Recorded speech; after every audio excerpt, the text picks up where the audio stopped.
비가 오는 중에도 예배 자리에 나오신 성도님들 반갑습니다. 제가 잠깐 기도하겠습니다. 완전하신 하나님 아버지, 이 시간 부족한 종에 사용하셔서 하나님의 뜻만 전달되게 하여 주시옵소서. 주의 종들이 듣겠습니다. 예수님의 이름으로 기도드립니다. 아멘. 원래는 지금 수요 예배 때 사무엘하 강해를 담임 목사님께서 하셔가지고 오늘 사무엘하 3장 강해할 차례인데 출장 중이시라 한 2주 후에 우리가 들을 것을 기대하고요. 오늘은 사무엘 3장부터 한 450년 정도를 뒤로 가서 출애굽 직후에 있었던 말씀을 상고하면서 은혜를 나누고자 합니다. 우리가 힘든 시간을 보낼 때 때로 그런 생각을 합니다. 하나님께 내가 구원받았을 때 바로 천국으로 인도하셨으면 얼마나 좋을까. 그렇지만 죽음 직전에 예수님을 영접한 사람 외에는 그런 사람은 거의 없습니다. 다 이 세상을 지나가게 되어 있습니다. 마찬가지로 이스라엘이 홍해를 건너서 출애굽하고 난 직후에 바로 가나안으로 간 것이 아니었습니다. 해안길을 따라가면 2, 3주면은 가나안에 도착할 수 있습니다. 그런데 그들은 40년에 걸려서 가나안에 도착하였습니다. 그럼 하나님께서 이렇게 하신 데는 분명히 뜻이 있습니다.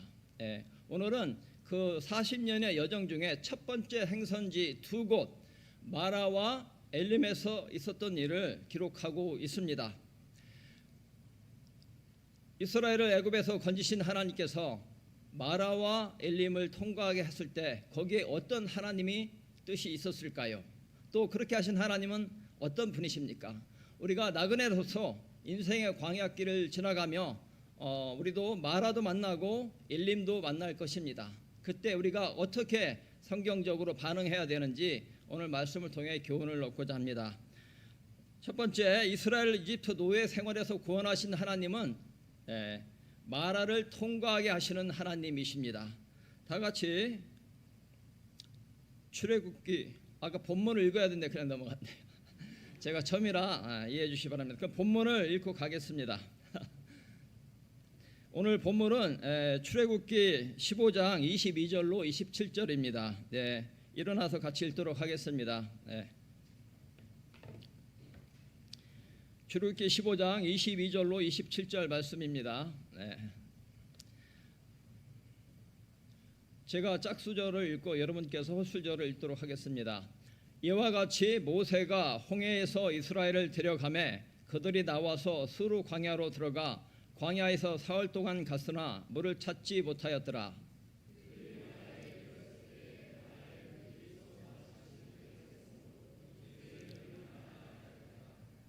백성이 모세에게 불평하여 이르되 우리가 무엇을 마시리요 하매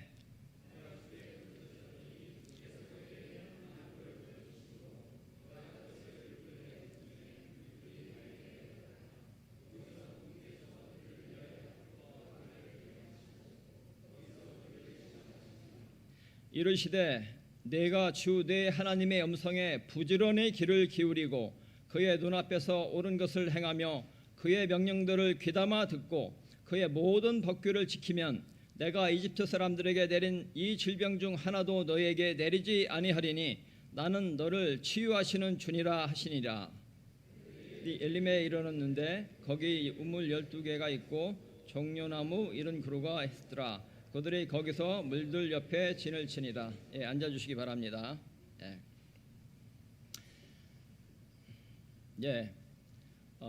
이스라엘을 이집트 노예 생활에서 구원하신 하나님은 마라로 인도하신 하나님이십니다. 그래서 말씀 금방 읽었지만 15장 22절 말씀을 다시 한번 읽겠습니다. 같이 읽도록 하겠습니다. 시작. 이와 같이 모세가 홍해에서 이스라엘 데려가매 그들이 나와서 수르 광야로 들어가매 광야에서 사흘 동안 갔으나 물을 찾지 못하였더라. 이 구절은 본문 사건의 공간적 시간적 배경을 제공하고 있습니다. 이스라엘 백성이 홍해를 건너 처음 도착한 곳은 수르 광야였습니다. 그런데 민수기 33장에서는 에당 광야라고 기록하고 있습니다. 같은 장소인데 출애굽기는 수르 광야, 민수기는 에단 광야. 왜 그럴까요? 예, 이 같은 지역을 다르게 부르는 이름이었거나 한 지역이 다른 지역을 포함하고 있기 때문에 이렇게 기록된 것으로 성경학자들은 생각하고 있습니다. 약 15년 정도 됐나요? 김성학 박사라는 분이 떨기나무라는 책을 내면서 출애굽 여정에 새로운 주장을 하였습니다. 기존 주장은 홍해가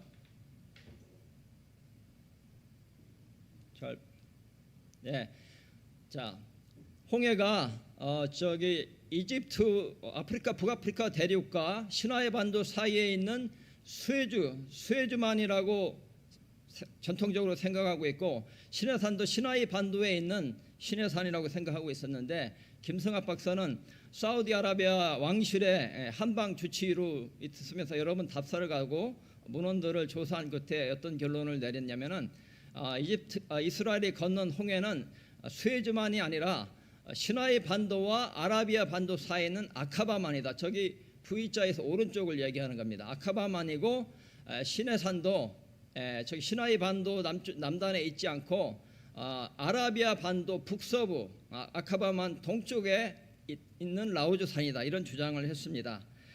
정확하게 뭔지 저는 모르겠지만 우리 친교의 많은 목회자님들도 이 주장에 동의하고 있는 것으로 알고 있습니다. 여튼 간에 오늘 지도에서 마라와 엘림, 제가 이걸 종지하라는 걸 몰라서 그런데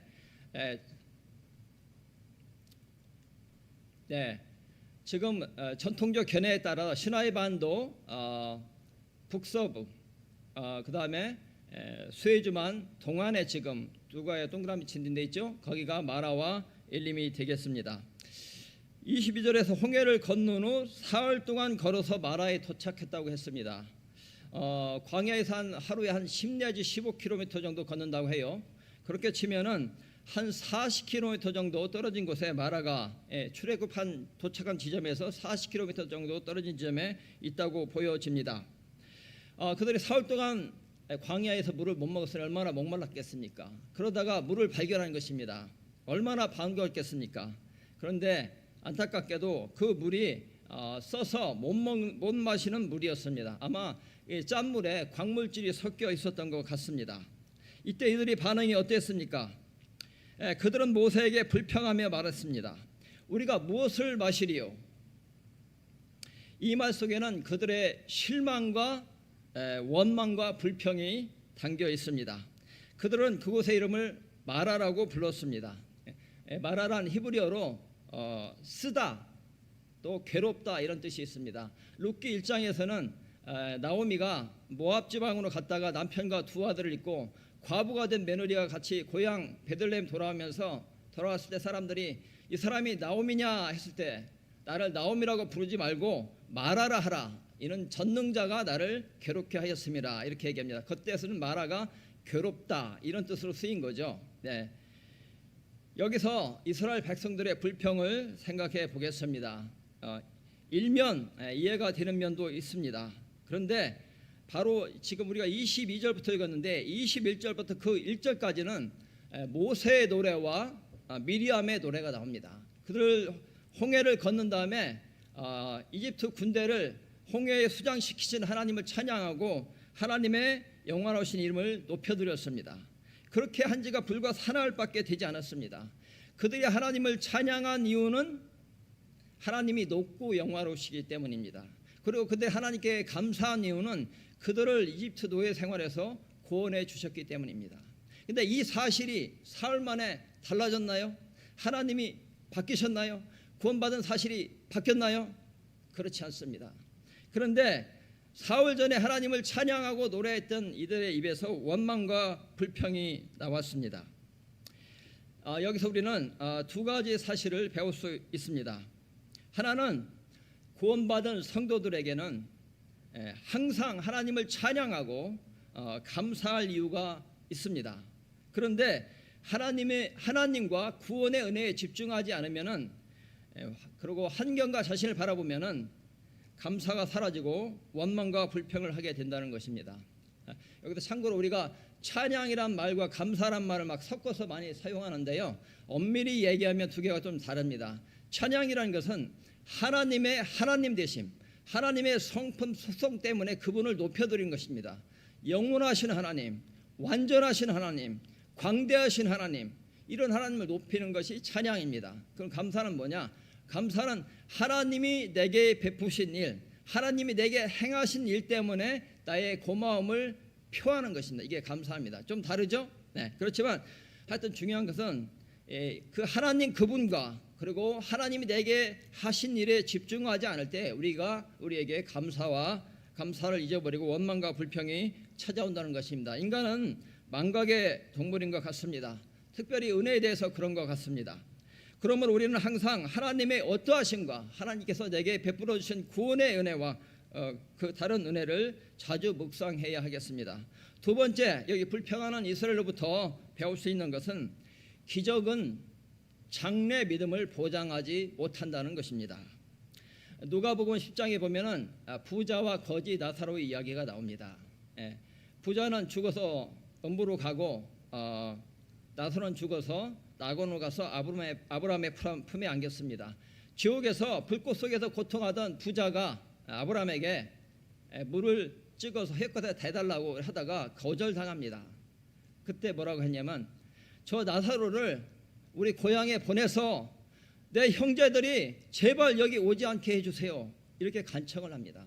그런데 아브라함이 거절합니다. 거절할 이유가 뭔가요? 그들에게 모세와 대언자가 있으니 그들로부터 들을지니라. 무슨 얘기입니까? 모세와 대언자가 뭐죠?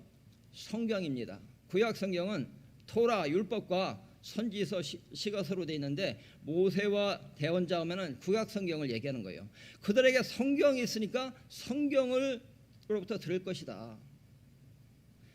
그렇습니다. 그러니까 이제 부자가 다시 얘기합니다. 아닙니다. 죽은 사람이 만약 살아서 돌아가게 되면은 저희 가족들이 분명히 믿고 회개할 겁니다. 이렇게 얘기했어요. 그때 아브라함이 다시 얘기하는데요. 자, 누가복음 16장 31절 같이 한번 읽겠습니다. 시작. 그들이 모세와 대언자들의 말을 듣지 아니하면 비록 어떤 사람이 죽은 자들로부터 일어날지라도 그들이 설득되지 아니하리라. 네. 성경을 믿지 않는 사람들은, 성경을 보고 믿지 않는 사람들은 어떤 기적이 일어난다 하여도 믿지 않을 것이라는 얘기입니다. 예. 기적이 믿음을 일으키는데 도움이 될 수 있습니다. 그렇지만 기적이 장래 믿음을 보장하는 것은 아니라는 것을 우리가 분명히 알아야 합니다. 건강한 믿음은 하나님의 말씀을 듣고 하나님 말씀을 읽는 데서 나옵니다. 그렇게 믿습니까? 네. 아멘이 없으시네요. 믿으시죠? 아멘입니다. 예, 성경 읽기 잘 하고 계신 줄 믿습니다. 네, 로마서 10장 17절 한번 보시겠습니다. 그런지 이와 같이 믿음은 들음에서 오며 들음은 하나님 말씀에서 오느니라. 예, 그렇습니다. 말씀을 이 가을에 참 책 읽기 좋은 계절이잖아요. 말씀을 더욱 가까이 하면 좋겠습니다. 하나님께서 이스라엘 이집트 노예 생활에서 구원하시고 바로 가나안으로 인도하지 않으시고 첫 번째 행선지로 마라로 물이 있어서 마실 수 없는 지역으로 인도하신 이유가 무엇일까요? 25절과 26절의 노란 부분만 다시 읽겠습니다. 25절과 26절 노란 부분 같이 읽겠습니다. 시작. 거기서 그분께서 그들을 위하여 법규와 규례를 정하시고 거기서 그들을 시험하시며 이르시되 내가 주 내 하나님의 음성에 부지런히 귀를 기울이고 그의 눈앞에서 옳은 것을 행하며 그의 명령들을 귀담아 듣고 그의 모든 법규를 지키면 이스라엘이 하나님 말씀에 순종하나 안 하나 시험하기 위해서라고 말씀하십니다. 이스라엘 구원하신 하나님이 시험하시는 하나님이라니 이상하지 않나요? 시험은 마귀의 주특기가 아닌가요? 맞습니다. 마귀가 시험하는 자 맞습니다. 그런데 하나님도 종종 시험하십니다. 그런데 그 목적이 전혀 다릅니다. 여기서 시험은 히브리어로 나사라고 합니다. 나사인데 여기에는 시험하다, 맞춰서 넘겨주시면 감사하겠습니다. 시도하다, 유혹하다는 뜻이 있습니다. 히브리어나 헬라어나 또 우리말 다 시험이라는 그 철자가 같습니다. 그런데 여기에는 긍정적인 의미가 부정적 의미와 이렇게 섞여 있습니다. 긍정적 의미로 연단하다, 입증하다 이런 뜻이 있는데 부정적 의미로 유혹하다라는 뜻이 있습니다. 앞에 시험이 하나님이 하시는 것이고 뒤에 시험이 마귀가 하는 시험입니다. 마라로 인도하신 하나님은 시험하시는 하나님이십니다. 출애굽기 16장 4절에서도 그때 주께서 모세에게 이르시되 보라 내가 너희를 위하여 하늘에서 빵을 비같이 내리리니 백성이 날마다 나가서 정한 양을 거둘지니라. 이같이 하여 그들이 내 법 안에 걷는지 걷지 아니하는지 내가 그들을 시험하리라. I will test them. 이렇게 말씀하십니다. 하나님께서 만나를 한꺼번에 많이 주시지 않고 매일 일용할 만큼만 걷도록 하신 이유가 이스라엘 백성이 하나님 말씀에 순종하는지 안 하는지 테스트하기 위해서라고 말씀하십니다. 신약에서도 있습니다. 예수님께서 오병이어를 행하시기 전에 빌립을 시험하기 위해서 분명히 그 요한복음 6장 5절 6절 그렇게 나옵니다. 질문을 하셨습니다. 어디서 떡을 사서 이 많은 사람들을 먹이겠느냐. 그런데 그 시험에 잘 통과하지 못했어요. 어디서란 말에 이제 넘어간 것 같아요. 예수님의 방점은 먹이겠느냐입니다. 먹이겠느냐. 너희들이 장차 나를 이어서 목자가 될 터인데 영적 지도자가 될 텐데 이 양떼들을 먹이겠느냐인데 어디서 사서 여기에 안드레 넘어가서 200데나론이 있다 하더라도 부족할 겁니다. 노동자 거의 1년 연봉이 있다 하더라도 부족할 겁니다. 이렇게 했죠. 하여튼 예수님도 빌립을 시험하기 위해서 이 질문을 하셨다고 말씀하십니다. 그러나 마귀가 시험하는 목적과 우리 하나님이 시험하시는 목적은 전혀 다릅니다. 마귀가 시험하는 목적은 우리를 유혹해가지고 죄에 빠뜨리는 것입니다.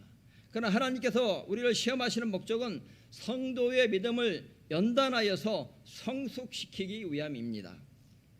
만약 이스라엘 백성이 출애굽한 상태대로 가나안에 들어갔다면 어떻게 됐을까요? 그들의 몸에 깊이 밴 노예 근성으로 인해서 용광로 같은 가나안의 이방 문화에 동화돼서 하나님의 백성으로서 하나님 주신 모든 축복을 다 잃어버렸을 것입니다. 그들은 지금 가나안에 왜 갑니까? 하나님 나라를 이루기 위해서 갑니다. 하나님의 왕국을 이루기 위해서 갑니다. 나라를 이루기 위해서 뭐가 필요하죠? 세 가지 배우셨죠? 국민, 뭐죠? 영토, 주권. 그들이 만약에 가나안에 지금 상태대로 간다면 국민과 영토는 있을 것입니다. 그러나 주권이 없습니다. 그래서 하나님은 40년 광야 생활하는 동안 그들에게 법을 주시고 언약을 주시고 하나님이 그들의 왕임을 가르쳐 주시고 그들이 왕의 백성임을 가르쳐 주셨던 것입니다. 우리를 왜 바로 천국으로 데려가시면 좋을 텐데 이 광야 같은 세상, 힘든 세상을 살게 하실까요? 생각해 봤습니다. 만약에 우리가 구원받았을 때 우리가 정말 예수님을 완전히 구원받는 순간 예수님 완전히 닮습니까? 여전히 시기하고 질투하고 미워하고 욕심부리고 그런 상태대로 천국에 간다면 그곳이 천국이겠습니까? 거기서도 시기하고 미우고 다투고 욕심부리고 아니잖아요. 이 땅에 살면서 예수님을 닮아가게 하는 것입니다. 하나님 왕국에 살기 합당한 백성으로 빚어주시는 것입니다. 바울의 1차 전도 여행 중 루스드라에서 복음을 전하다가 돌로 맞았습니다. 그래서 잠시 더베라는 데로 피하였습니다. 그렇지만 다시 돌 맞았던 데로 갔어요. 그리고 거기서 제자들에게 이렇게 얘기했습니다. 우리가 반드시 많은 환난을 거쳐 하나님 왕국에 들어가야 하리라 하였습니다.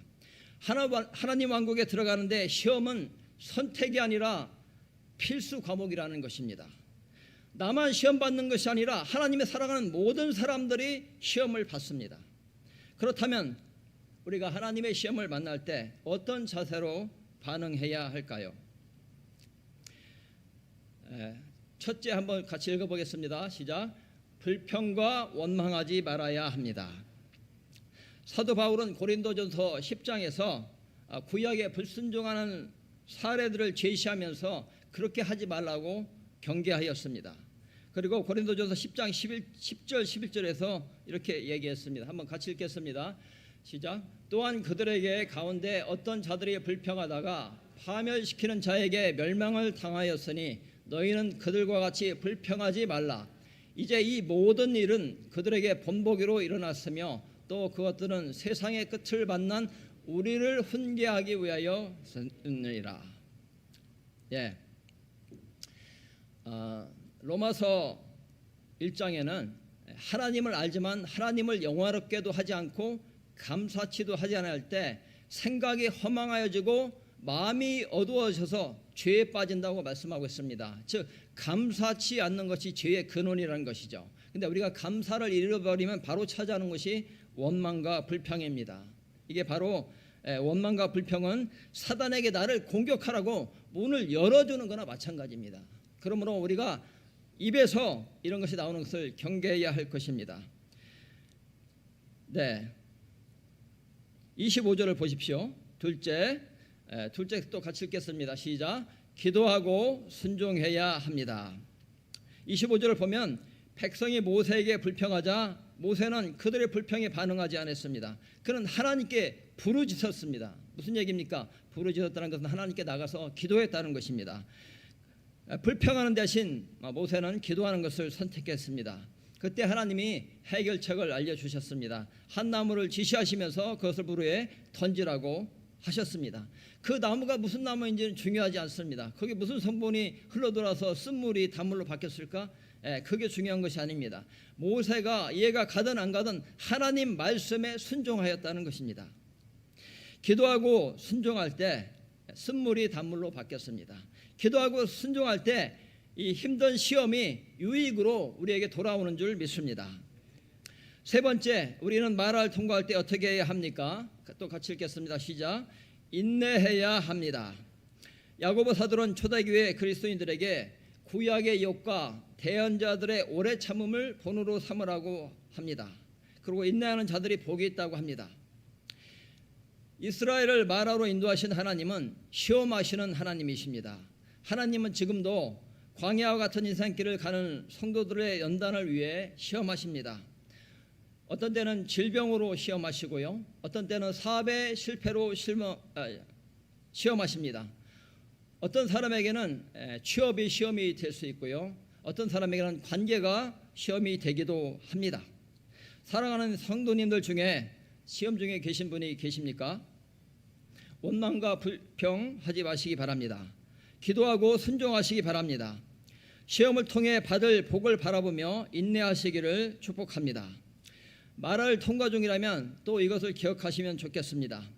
내가 마라에 영원히 있는 것이 아니라는 것입니다. 또 하나님은 감당치 못할 시험당함을 허락지 아니하시고 시험당할 즈음에 또한 피할 길을 내주신다는 것입니다. 마라를 통과하게 하신 하나님은 쓴물을 단물로 바꿔 주셨습니다. 25절을 다시 보겠습니다. 그가 주께 부르짖더니 주께서 그에게 한 나무를 보여주심으로 그가 그것을 물들에 던짐에 물들이 달게 되었더라. 달게 되었다 했습니다. 목마른 나그네에게 쓴물은 쓸모없는 존재입니다. 그러나 단물은 생명수와 같이 소중한 존재입니다. 하나님은 모세의 기도와 순종을 사용하셔서 쓸모없는 유스레스한 것을 쓸모있는 유스풀한 존재로 바꿔주셨습니다. 네, 또 성경에 이런 사례가 몇 가지 나오는데요. 열왕기 하에서는 엘리사가 여리고에 방문했을 때 거기 시민들이 와서 여기 물이 나빠가지고 토산 어떤 과일나무든지 곡식든지 열매를 못 맺고 그냥 못 맺는다고 얘기했습니다. 그때 엘리사가 소금을 가져오라 해서 소금을 뿌릴 때 물의 근원에 뿌렸을 때 이 쓸모없는 물이 열매를 떨어뜨리게 한 물이 열매를 잘 맺게 하는 좋은 물로 바뀌는 것을 볼 수 있습니다. 그런가 하면은 요한복음 2장에서는 가나안 혼인잔치집에 예수님과 제자들 마리아가 이제 갔습니다. 초대받아서 갔는데 잔치집에 정말 중요한 포도주가 떨어졌습니다. 그때 마리아가 예수님께 나갔습니다.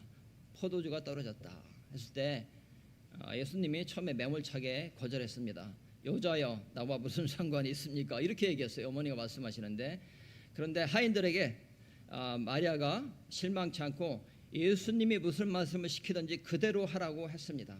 근데 예수님이 손 닦는 결례용 항아리에 물이 있었는데 그것을 떠서 연회장에게 갖다 주라고 했어요.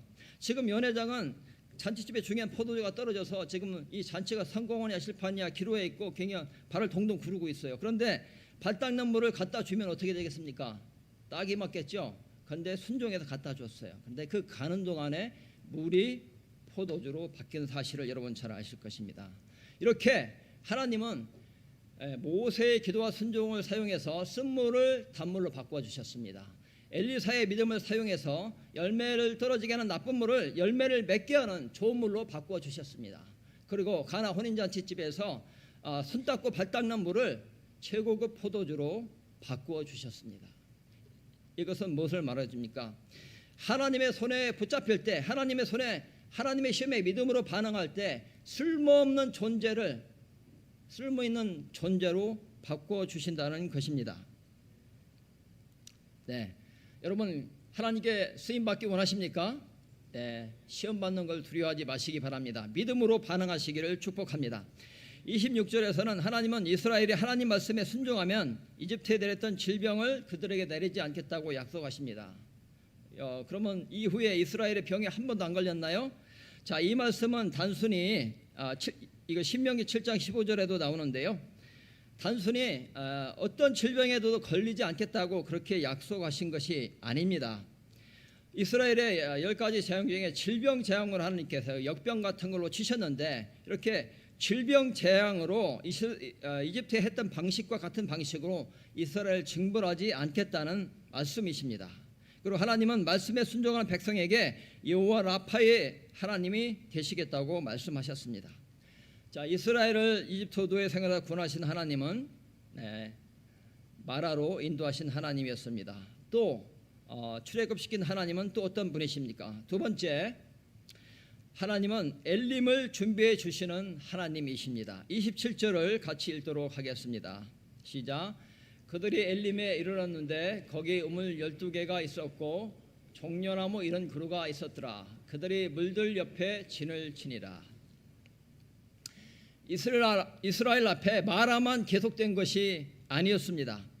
마라와 엘림 사이의 거리가 정확하게 얼마나 되는지 성경은 기록하고 있지 않지만 성경학자들은 한나절 정도에 갈 수 있는 거리로 보고 있습니다. 그들이 엘림에 도착했더니 거기 12개의 우물과 이 광야 지방에서 이 우물은 생명수 같잖아요. 얼마나 반갑겠습니까? 70그루의 종려나무가 있었습니다. 12와 7은 완전수입니다. 그리고 10은 완전수인 3과 7이 더해진 숫자이죠. 그리고 70은 7과 10이 곱해진 숫자입니다. 엘림이란 히브리어로 큰 나무들이란 뜻입니다. 엘림에는 사람이 쉴 수 있는 그늘이 있었고 사람이 마실 수 있는 우물이 풍성했음을 알 수 있습니다. 하나님은 지치고 목마른 이스라엘 백성을 위해 엘림을 예비해 두셨습니다. 하나님은 우리가 광야 같은 인생길을 갈 때도 군데군데 엘림을 준비해 두십니다. 여러분들 다 경험하셨을 것입니다. 어떤 때는 가정을 통해, 어떤 때는 교회를 통해, 그리고 어떤 때는 내가 하는 일을 통해 쉼과 풍성한 공급을 허락해 주십니다. 나아가 12는 이스라엘 12지파를, 70은 민족과 세계를 나타내는 수이기도 합니다. 창세기 10장에 그 셈, 함, 야벳에서 비롯된 이방 민족들이 나오는데요. 거기가 70개 민족들이 나오고 있습니다. 예수님이 또 12제자 외에 70인의 제사를 파송하는 장면이 누가복음 10장에 나옵니다. 그래서 이 장면을 통해서 하나님은 이스라엘을 복주실 뿐만 아니라 그들을 통해 온 열방을 축복하시겠다는 것으로도 우리가 이해할 수 있습니다. 엘림을 통과할 때 쉼과 풍성한 공급을 누리면서도 더 크고 완전한 하나님 나라를 소명해야 하겠습니다. 셋째, 이스라엘을 애굽의 노예상에서 구원하신 하나님은 또 어떤 분이십니까? 셋째, 또 같이 읽겠습니다. 시작. 순경과 역경 두 가지를 병행하게 하시는 하나님이십니다. 마라와 엘림을 통과할 때 성도의 자세를 하나님 말씀으로 정리하겠습니다. 야고보는 고난 중에 있는 성도들에게 고난 중에 기도하고 즐거움 중에 시편으로 노래하라고 합니다. 또 솔로몬은 형통한 날에는 기뻐하고 역경을 당하는 날에는 깊이 생각하라고 합니다. 우리 전도서 7장 14절을 한 목소리로 읽도록 하겠습니다. 시작. 형통하는 날에는 기뻐하되 역경을 당하는 날에는 깊이 생각하라. 하나님께서 또 이것과 저것을 마주보게 두신 것은 두 사람이 자기 뒤에 일어난 일을 찾지 못하게 하려 하심이로다. 하나님이 성도 인생에 두 가지 곧 형통한 날과 역경 당하는 날을 병행하게 하시는 것은 인간이 자신의 장래 스스로 헤아려 알지 못하게 하기 위함입니다. 이는 우리 인생이 주권이 우리 자신에 있지 않고 하나님께 있음을 깨닫게 하시려는 깊은 뜻이 있습니다. 만약에 우리 역경이 하나도 없고 계속 형통하면 어떻게 되겠습니까? 우리가 하나님을 잘 믿을까요? 저는 그렇지 않다고 생각합니다. 그리고 계속 역경만 계속되면 어떻게 되겠습니까? 우리가 지쳐서 정말 어떻게 일어나지도 못할 수도 있습니다. 하나님은 이런 우리를 잘 아시기 때문에 그렇게 하시는 것입니다. 형통한 날에는 기뻐하라는 이 말씀이 무슨 뜻입니까?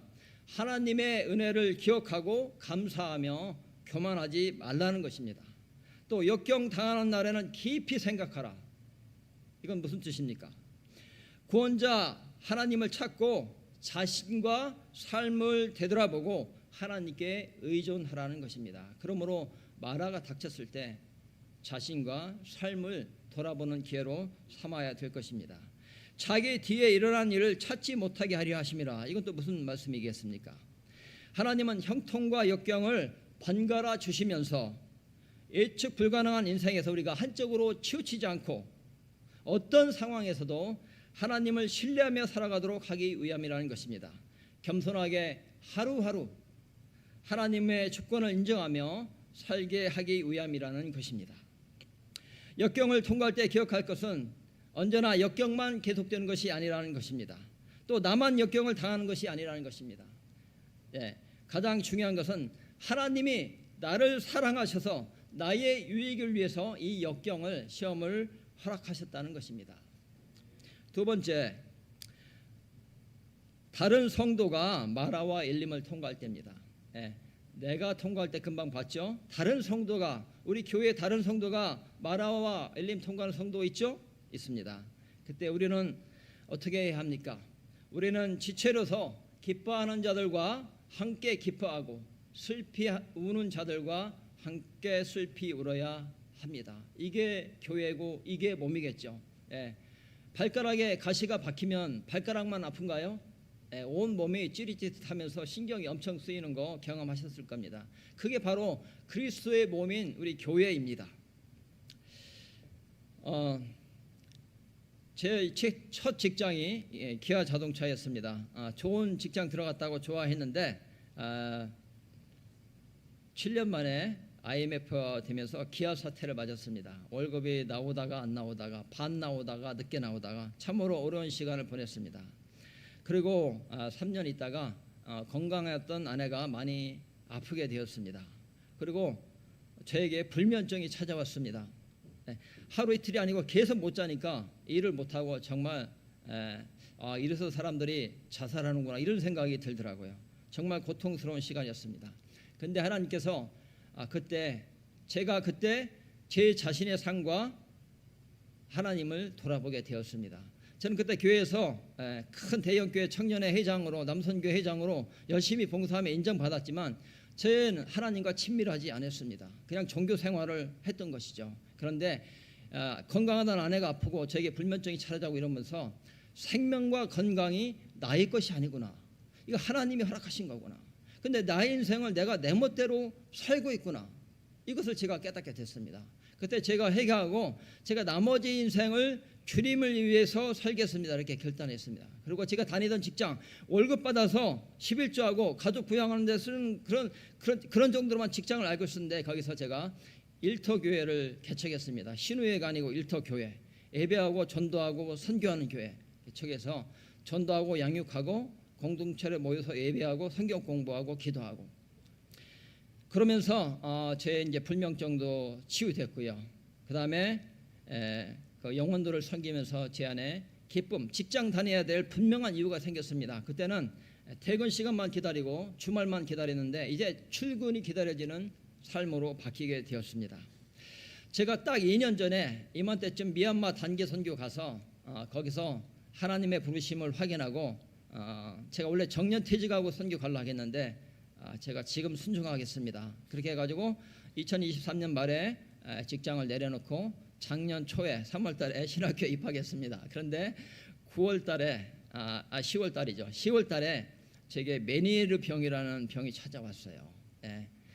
귀에 압력이 차면서 귀가 먹먹하고 이명이 들리고 그 다음에 어지럽고 어떤 날은 아침 9시부터 저녁 5시까지 계속 누워 있으면서 구토를 10몇 번 했어요. 청력이 떨어지고 정말 너무나 괴로웠습니다. 하나님, 제가 주님 부르심에 순종하려고 하는데 저한테 왜 이런 일이 생겼죠? 질문했습니다.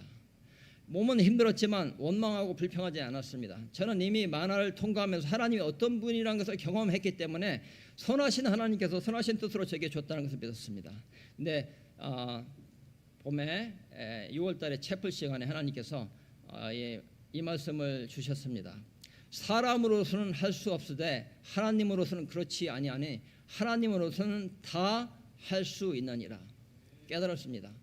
제가 선교는 어렵게 생각하지 않았어요. 내가 평소 하던 직장에서 하던 대로 언어만 그쪽 배워가지고 하던 대로 전도하고 양육하고 공동체 세우면 되는 거 아닌가 이렇게 쉽게 생각한 거예요.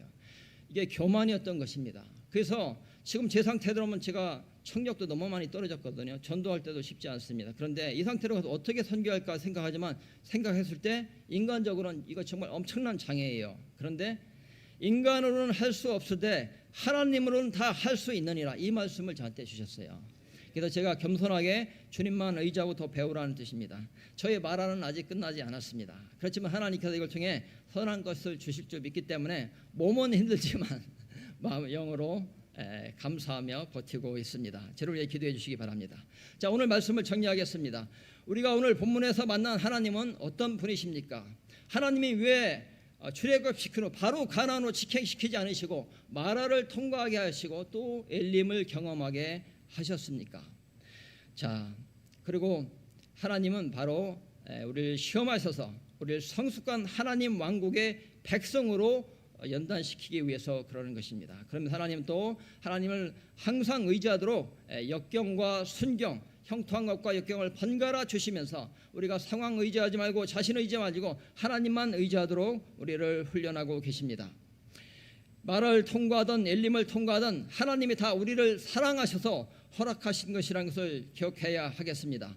하나님의 뜻을 잘 헤아려 순종함으로 말을 통과할 때 더욱 성숙해지고 엘림을 통과할 때 쉼과 풍성한 공급을 누리며 더 크고 완전한 하나님 나라를 소망하는 성도님들이 되시기를 축복합니다.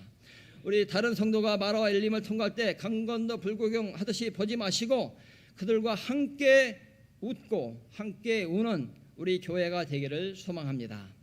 자, 전도서 7장 14절과 로마서 12장 15절 다시 한번 읽고 마치도록 하겠습니다. 같이 읽겠습니다. 시작. 형통하는 날에는 기뻐하되 역경을 당하는 날에는 깊이 생각하라. 하나님께서 또한 이것과 저것을 마주보게 두신 것은 사람이 자기 뒤에 일어난 일을 찾지 못하게 하려 하심이로다. 기뻐하는 자들과 함께 기뻐하고 슬피 우는 자들과 함께 슬피 울라. 다 같이 일어나셔서 오늘 주신 말씀 생각하며 찬송가 464장 부르도록 하겠습니다.